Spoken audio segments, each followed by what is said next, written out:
Bengaluru's outer ring road is set for a 450 crore rupees redevelopment aimed at improving traffic flow, road infrastructure and maintenance.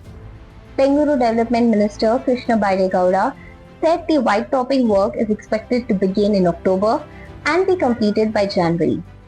He has asked companies operating along the corridor to facilitate 50% work from home arrangements during the construction period to reduce traffic pressure. Gowda held a meeting with senior officials on improving pedestrian facilities, traffic management and infrastructure along the ORR. He said a broader action plan would be prepared after consultations with stakeholders. Officials have been directed to build end-to-end footpaths at least 3 meters wide.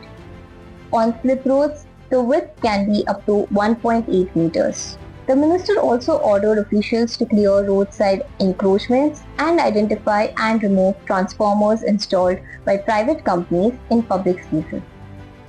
He further directed authorities to create designated taxi and bus pickup and drop-off points wherever buffer space is available along service roads. These points are to be color-coded while bus bays will be created on the main carriageway.